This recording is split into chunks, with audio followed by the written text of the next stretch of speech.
Hi guys, welcome to Sherry's Cricket Insights.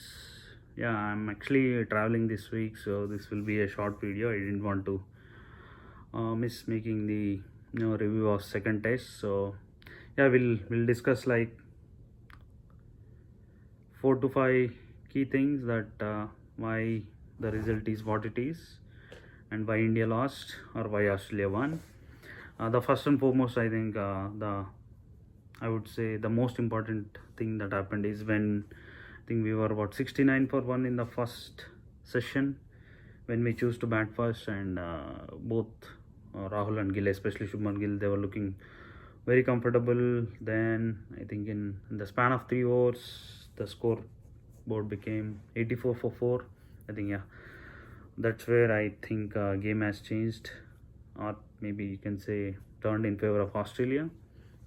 The yeah, in the pink ball test, I mean, even they knew that it will be difficult to bat under the light. So I think the session 1 and 2, usually when you have a daytime, most predominantly daytime, that's when you need to like cash in before the ball starts doing all sorts of things under the lights. So that's where I feel the game has turned from like slightly favorable to India to Australia. The second thing, yeah, many people are, maybe we are extra critical of how we have bowled in the last session under the lights in day one, but I would also tell you that maybe because we didn't have like a lot of runs on the board, so like when the batsman wants to pitch the ball upright, so if you have runs, that confidence is something else. Like you can go for runs while going for wicket, so that's when they do tend to pitch the ball up. We have seen like a lot of great bowlers actually tell when they are like so confident of pitching the ball up.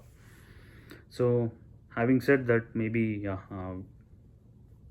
there should have been something maybe at the drinks break or somewhere.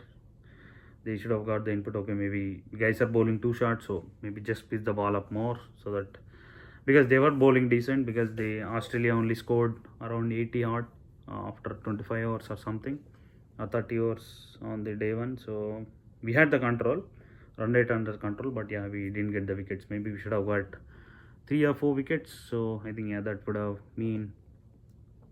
meant Australia, we could have bundle Australia for 200 or under 250. That means lead is only 60 or 70 yards. So I think yeah, that puts less pressure on Indian batters as well, especially when they were coming to bat under the lights. The third thing, yeah, the usual thing, the form of Rohit Sharma, it's like very concerning, and his feet are not moving. I mean, it's the saying goes like when you are in bad form, you tend to get very good balls.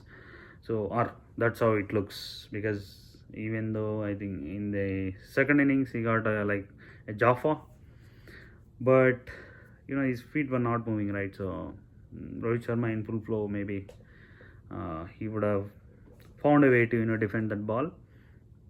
So I think yeah, he has to get some runs, because when you don't have, even Kohli's form is not certain. So yeah, they are like two of your biggest uh, cricketers with the bat and senior most players. So yeah, the Rohit should find some form hopefully, and I also feel he should be back as an opener, so that there is a lot of upside. If he finds some form as an opener, we can actually, with his stroke making and with his aggressiveness at the top, we can actually push Australia's into the at least the third process of field placing.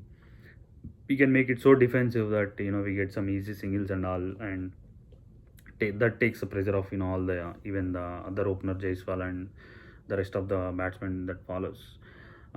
One thing about Shubman Gill, he's getting the shots. He's like I think at the start of the series we made video and we pointed out Shubman Gill is like one of the reasons why we'll have success in this series. Uh, because he averages like in excess of 50 in Australia, and he likes it. He likes that pace, bounce. He likes the ball coming into the bat easily, so he gets value for his shots. He got the starts. Maybe yeah, we wish he would have converted the especially in the first innings. because yeah, I felt in the first innings, right, of all the dismissals, his dismissal was, I would say, for an LBW it was too soft, because he just missed the straight one. It was not, he didn't even swing. He tried to actually, he was covering the off stump line, and he wanted to flick it. I agree that he has got a lot of runs in that innings like that, but yeah, I think he missed the straight one. The second innings, yeah, that ball was, it was a in swinging ball, and also it seemed a bit when Stark bowled, so that's fine. But yeah, that ball and ball to Shubman Gill, yeah, that's, I felt that was not a wicket taking delivery of a top order batsman. So Shubman Gill, the good thing is he's looking good. So we hope he actually converts one of his starts soon. That means good news for India, bad news for Australia. The other thing, I think if we uh, get, we are not getting decent platforms set by the top order batsmen. Whenever Rishabh Pant walks in, there is always a crisis, which is the case like right from that Bangladesh series.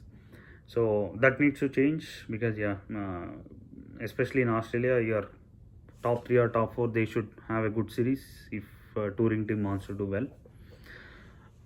The fifth one, yeah, maybe we should have picked Harshit Rana or Akashdeep for this test match. I think if you go by what Rohit has said, he said, see, Harshit Rana has done well in Perth, so there was no reason to actually keep him out of the side. But if you go by the same logic, you are keeping Jadeja out of the team because the conditions doesn't suit, or condition doesn't demand two spinners in the team, right?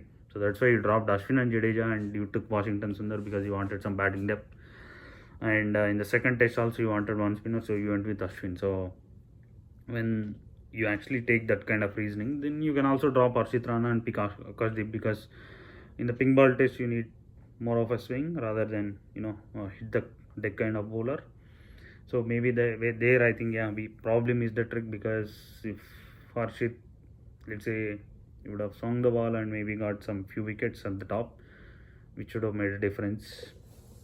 And they finally, right, I think, yeah, the one bright spot is, I think, the Nitish batting, right. He is looking solid when he's defending, and he's like very certain of what balls to leave, what balls to play. And he has like two not outs, right, in this series, or one not out. So, and every time he's like scoring in excess of 40. The only thing he's lacking is a batting partner at the other end, because he's mostly batting with the tail. And yeah, so if Rohit opens, Rahul comes back, so yeah, we can, once the ball is softened, right, so we can expect some partnership between Rahul and Nitish Reddy down the order. So that will obviously frustrate Australians, and that will add, let's say, 50 to 100 runs more to our totals. So, and they are also like informed players. Yeah, so these are the five things. And thank you. If you like the video, please click the like button. Please do share and subscribe. Thank you, guys. Look forward to the third test.